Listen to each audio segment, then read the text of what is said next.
শুরুতেই পরিবহন ধর্মঘট প্রসঙ্গ। সারা দেশের মানুষকে চরম ভোগান্তি দিয়ে ৩৬ ঘণ্টা পর প্রত্যাহার করা হয়েছে পরিবহন মালিক শ্রমিকদের ধর্মঘট। শ্রমিক নেতা ও নৌমন্ত্রী শাহজাহান খান এবং পল্লী উন্নয়ন প্রতিমন্ত্রী মশিউর রহমান রাঙার সাথে সড়ক ভবনে বৈঠক শেষে ধর্মঘট প্রত্যাহারের আনুষ্ঠানিক ঘোষণা দেওয়া হয়। ওই বৈঠকে যানবাহন চলাচল স্বাভাবিক করতে মালিকদের প্রতি আহ্বান জানান সড়ক পরিবহন সমিতির সভাপতি খন্দকার এনায়েতুল্লাহ। আরো জানাচ্ছেন ইমদাদুল্লাহ বাবু। সরকারের পক্ষ থেকে শ্রমিকদের প্রয়োজনীয় আইনি সহায়তা দেওয়ার আশ্বাসের পর ধর্মঘট তুলে নেয় পরিবহন সংশ্লিষ্টরা। এর আগে তারা আদালতের রায়ের বিরুদ্ধে দেশব্যাপী অনির্দিষ্টকালের পরিবহন ধর্মঘটের ডাক দেয়। রাজধানী সহ সারা দেশের মানুষ আকস্মিক এই ধর্মঘটে চরম ভোগান্তিতে পড়ে। অবশেষে প্রায় ৩৬ ঘণ্টা পর সরকারের বিভিন্ন মন্ত্রীর আশ্বাসে ধর্মঘট তুলে নেওয়া হয়। নগরীর মতিঝিলে সড়ক ভবনে পরিবহন সংশ্লিষ্ট ৪ সংগঠনের সাথে জরুরি বৈঠকে ধর্মঘট প্রত্যাহারের সিদ্ধান্ত হয়। শ্রমিক নেতারা ওই বৈঠকে যান চলাচল স্বাভাবিক রাখার আহ্বান জানান।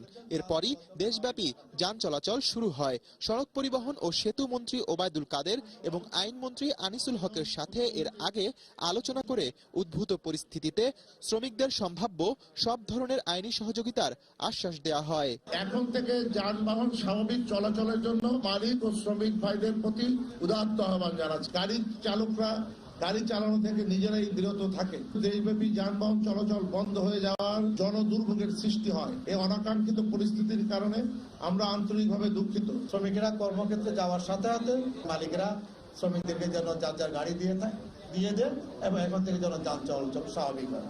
এর আগে সচিবালয়ে সড়ক পরিবহন মালিক সমিতির মহাসচিব এনায়েতুল্লাহর সাথে সরকারের একাধিক মন্ত্রী প্রতিমন্ত্রীর বৈঠক হয়। এ সময় পল্লী উন্নয়ন ও সমবায় বিভাগের প্রতিমন্ত্রী মশিউর রহমান রাঙা বলেন, ধর্মঘটের সুযোগ নিয়ে একটি রাজনৈতিক দল সুবিধা নেয়ার চেষ্টা করছে। এতে সড়ক পরিবহন ও সেতু মন্ত্রী ওবায়দুল কাদের পরিবহন ধর্মঘট নিরসনে ইতিবাচক ইঙ্গিত দেন। আর আইনমন্ত্রী আনিসুল হক বলেন, মানুষকে জিম্মি করে এমন পরিস্থিতি সৃষ্টি করা ঠিক হয়নি। এটা যখন আদালতের রায়, আপনারা আদালতে যান, আদালত যাতে ন্যায় বিচার করে সেটা নিশ্চয়ই সরকার দেখবে। আমি দায় এড়াতে পারি না, সেটা সক্রিয় বিবেচনায় আছে। আশা করি সমাধান এসে যাবে। কিছু মধ্যস্বত্বভোগী ঢুকে এটাকে রাজনৈতিক একটা কালার দেওয়ার চেষ্টা করছে। এখানে রাজনৈতিক কোনো বিষয় এটা নয়। সড়ক দুর্ঘটনায় চলচ্চিত্র নির্মাতা তারেক মাসুদ ও মিশুক মনির নিহতের মামলায় এক চালকের যাবজ্জীবন কারাদণ্ড এবং সাভারে আরেক চালকের মৃত্যুদণ্ডের রায়ের প্রতিবাদে এই ধর্মঘটের ডাক দিয়েছিল পরিবহন সংশ্লিষ্টরা। ইমদাদুল্লাহ বাবু, এটিএন বাংলা, ঢাকা। এর আগে আদালতের রায়ের প্রতিবাদে পরিবহন মালিক শ্রমিকদের ধর্মঘটের দ্বিতীয় দিনে গাবতলী বাস টার্মিনাল এলাকা রণক্ষেত্রে পরিণত হয়। গাবতলী ও মাজার রোডের শ্রমিকদের সাথে আইনশৃঙ্খলা বাহিনীর দফায় দফায় সংঘর্ষ হয়। বিক্ষুব্ধ শ্রমিকরা এ সময় পুলিশ বক্স জ্বালিয়ে দেয়। তাদের হাত থেকে রেহাই পায়নি রোগী বহনকারী অ্যাম্বুলেন্সও। পরিস্থিতি নিয়ন্ত্রণে পুলিশ টিয়ার শেল ও রাবার বুলেট ছোড়ে। সেখান থেকে আটক করা হয় কয়েকজনকে। বিস্তারিত জানাচ্ছেন শফিকুল ইসলাম শামীম।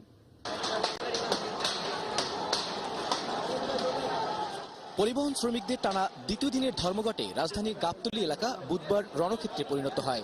সকাল থেকেই ঢাকার অন্যতম প্রবেশপথ গাবতলীতে অবস্থান নেয় বিক্ষুব্ধ শ্রমিকরা। রাস্তা অবরোধ করে বিক্ষোভ করতে থাকে আন্দোলনকারীরা। এক পর্যায়ে রাস্তায় টায়ার জ্বালিয়ে আতঙ্ক সৃষ্টি করে তারা। আইনশৃঙ্খলা বাহিনীর সতর্ক অবস্থানের মধ্যেই পুলিশ বক্স আগুন দিয়ে জ্বালিয়ে দেয় শ্রমিকরা। এদিন তাদের হাত থেকে রেহাই পায়নি রোগীবাহী অ্যাম্বুলেন্স। শ্রমিকদের তাণ্ডবে গাবতলী এলাকা ও তার আশপাশের মানুষ জিম্মি হয়ে পড়ে। পুরো এলাকায় শ্রমিকরা ত্রাসের রাজত্ব কায়েম করে। এক পর্যায়ে আন্দোলনকারীরা আইনশৃঙ্খলা বাহিনীকে লক্ষ্য করে ইট পাটকেল ছুটতে থাকে। সাধারণ মানুষের জানমালের নিরাপত্তার স্বার্থে পুলিশ ও র্যাব পাল্টা জবাব দেয়। টিয়ারশেল ও রাবার বুলেট ছুড়ে শ্রমিকদের ছত্রভঙ্গ করে দেয় তারা। এ সময় একজন শ্রমিক গুলিবিদ্ধ হয়। পরে টার্মিনাল ও আশপাশের এলাকায় অভিযান চালিয়ে কয়েকজনকে আটক করে পুলিশ। এর আগে মঙ্গলবার রাতেও গাবতলী বাস স্ট্যান্ড ও আমিনবাজার ব্রিজ এলাকায় র্যাব পুলিশের সাথে দফায় দফায় সংঘর্ষে জড়ায় পরিবহন শ্রমিকরা। বিক্ষুব্ধ শ্রমিকরা পুলিশের গাড়ি আগুন দিয়ে জ্বালিয়ে দেয়। প্রাইভেট পরিবহন এবং অ্যাম্বুলেন্স সহ অন্যান্য জরুরি যান চলাচলে যারাই প্রতিবন্ধকতা সৃষ্টি করেছে, আমরা সেই প্রতিবন্ধকতাটা রিমুভ করতে যে যতটুকু প্রয়োগ করা প্রয়োজন হয়েছে আমরা ঠিক ততটুকুই করেছি। এদিকে শ্রমিকদের সহিংস আন্দোলনের কারণে ওই সড়কে চলাচলকারী যাত্রী ও পথচারীরা বিভিন্ন স্থানে আটকা পড়ে। তারপর কোন রকম এই পর্যন্ত আইসা পুছি খুব কষ্ট করে। আমার স্বামীর সবার সিম আছে ভর্তি, দেখার কেউ নাই। ব্যবসা বাণিজ্য করি, এখন ধরেন যে আমি পেটে খাওয়ার জন্য তখন রাস্তায় হাঁটে বাড়াইছি। আইনশৃঙ্খলা বাহিনীর কঠোর পদক্ষেপের কারণে প্রায় 4 ঘন্টা পর পরিস্থিতি স্বাভাবিক পর্যায়ে আসে। ধর্মঘটের দ্বিতীয় দিনে পুলিশের সাথে পরিবহন শ্রমিকদের দফায় দফায় সংঘর্ষের এক পর্যায়ে গাবতলী সড়কটি পুরোপুরি বন্ধ হয়ে যায়। আর দূরপাল্লার গাড়ির পাশাপাশি অভ্যন্তরীণ রুটে ছেড়ে যাওয়া গাবতলী থেকে সব পরিবহনই বন্ধ করে দেওয়া হয়। এ কারণে যাত্রীদের প্রথম দিনের চেয়ে দ্বিতীয় দিনে আরো বেশি ভোগান্তিতে পড়তে হয়। শফিকুল ইসলাম শামীম, এটিএন বাংলা, ঢাকা। পুলিশের গাড়িতে আগুন দেওয়ার ঘটনায় মামলা করা হবে বলে জানিয়েছেন স্বরাষ্ট্রমন্ত্রী Asaduzzaman Khan Kamal. Mirpur police staff college convention হলে নিহত পুলিশ সদস্যদের স্মরণ সভায় একথা জানান তিনি। রিপোর্ট করছেন মাহমুদুর রহমান। কর্তব্যরত অবস্থায় নিহত পুলিশ সদস্যদের স্মরণে দেশব্যাপী সকল পুলিশ ইউনিটে প্রথমবারের মতো পালিত হল পুলিশ মেমোরিয়াল ডে। দিবসটি উপলক্ষে কেন্দ্রীয়ভাবে ঢাকায় এবং রেঞ্জ ও জেলা পর্যায়ে বিভিন্ন কর্মসূচি গ্রহণ করা হয়। স্বরাষ্ট্রমন্ত্রী আসাদুজ্জামান খান কামাল, পুলিশের আইজি একেএম শহীদুল হক এখানে নির্মিত অস্থায়ী পুলিশ স্মৃতি স্তম্ভে পুষ্পস্তবক অর্পণের মধ্য দিয়ে দিবসের কর্মসূচি শুরু করেন। এ সময় পুলিশের র্যাবের বিভিন্ন স্তরের কর্মকর্তারা কর্মসূচিতে অংশ নেন। পুষ্পস্তবক অর্পণ করেন নিহত পুলিশ সদস্যদের পরিবারের সদস্যরা। যারা কর্তব্যকালে নিহত হয়েছেন তাদের স্মরণ করা, তাদের পরিবারকে দেখাশোনা করা, পরিবারের সাথে যোগাযোগ রাখা, এটা আমাদের নৈতিক দায়িত্ব, সামাজিক দায়িত্ব। সেই দায়িত্ববোধ থেকেই এই দিবস পালনের সিদ্ধান্ত আমরা নিয়েছি। স্বরাষ্ট্রমন্ত্রী আরো বলেন, ধর্মঘটের নামে সহিংসতা সৃষ্টিকারীদের বিরুদ্ধে আইনগত ব্যবস্থা নেওয়া হবে। শ্রমিকদের উদ্দেশ্য করে স্বরাষ্ট্রমন্ত্রী আরো বলেন, যেহেতু বিষয়টি আদালত আইনের সাথে সম্পৃক্ত, তাই আইনের মাধ্যমেই তার সমাধান হওয়া উচিত। পুলিশের রেকার ভেঙে ফেলছে, বক্স ভেঙে ফেলেছে। আজকে একটা জিপের উপর আক্রমণ করতে গিয়েছিল, সেই সময় আপনারা দেখেছেন একটা দুর্ঘটনা, আহত হয়েছে একজন শ্রমিক, এটাও আপনারা দেখেছেন। তা আমাদের নিরাপত্তা বাহিনী চরম ধৈর্যের সঙ্গে মোকাবেলা করছে। আমরা শেষ পর্যন্ত দেখব, তারপরে আমরা যা করার। এর আগে পুলিশ মেমোরিয়াল ডে অনুষ্ঠানে পুলিশের পক্ষ থেকে জানানো হয়, গত বছর দেশের অভ্যন্তরীণ নিরাপত্তা বিধান করতে গিয়ে 128 জন পুলিশ সদস্য নিহত হয়। বিগত 25 বছরে এ সংখ্যা দাঁড়িয়েছে 1150 জনে। বিশ্বের বিভিন্ন দেশের মতো এখন থেকে প্রতি বছর 1 মার্চ কর্তব্যরত অবস্থায় নিহত পুলিশ সদস্যদের স্মরণে পুলিশ মেমোরিয়াল ডে পালন করা হবে। মাহমুদুর রহমান, এটিএন বাংলা, ঢাকা। পরিবহন ধর্মঘটের কারণে চরম ভোগান্তিতে পোহাতে হয়েছে সাধারণ মানুষকে। ঘর থেকে বের হয়ে পড়তে হয়েছে বিপাকে। কর্মমুখী মানুষকে পায়ে হেঁটে অথবা 3 থেকে 4 গুণ ভাড়া দিয়ে রিক্সা, অটোরিকশায় বা টেম্পুতে চড়ে কাজে যেতে হয়েছে। ভোগান্তি পোহাতে হয়েছে স্কুল কলেজের শিক্ষার্থীদেরও। মিজান শাহজাহানের রিপোর্ট। সুচিতা নাজিয়া ওরসি কলেজের শিক্ষার্থী। সকালে হোস্টেল থেকে অটোরিকশায় কলেজে আসতে খরচ হয়েছে 300 টাকা। ক্লাস শেষে কিভাবে হোস্টেলে ফিরবেন, এটাই ছিল তার একমাত্র চিন্তা। সিএনজি তো এত বেশি ভাড়া চাই, আসলে স্টুডেন্টদের জন্য তো এত ভাড়া দেওয়া সম্ভব না। আমি এত টাকা নিয়েও বের হয়নি, বাসে তো 5 টাকা ভাড়া দিয়ে চলে যাওয়া যায়। ফার্মগেট থেকে গুলিস্তানে বাসের ভাড়া 15 থেকে 20 টাকা। অনেক সময় অপেক্ষার পরও বাস না পেয়ে জনপ্রতি 150 থেকে 200 টাকা ভাড়া দিয়ে এক সিএনজিতে 5 থেকে 6 জন করে গন্তব্যে যেতে হয়েছে অনেককে। গুলিস্তান যাব, বাসে গেলে 5 টাকায় 10 টাকা যেতে পারতাম, এখন আমাদের সিঙ্গেলি 150 টাকায় যেতে হচ্ছে। সিএনজি আলাপ করলাম, তারা ফার্মগেট থেকে দৈনিক বাংলার মোড়ে 300 টাকা চাচ্ছে। অনেকক্ষণ দাঁড়িয়ে থাকার পর 2-1টি বিআরটিসির বাস এলেও তাতে উঠতে গিয়ে রীতিমতো যুদ্ধ করতে হয়েছে যাত্রীদের।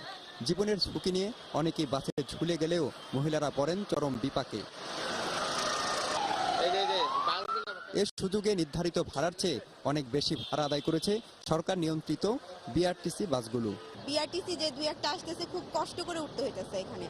যেমন দেখা যাচ্ছে যে মানে পুরুষ মানুষই উঠতে পারতেছে না, খুব ঝুলে ঝুলে উঠতেছে।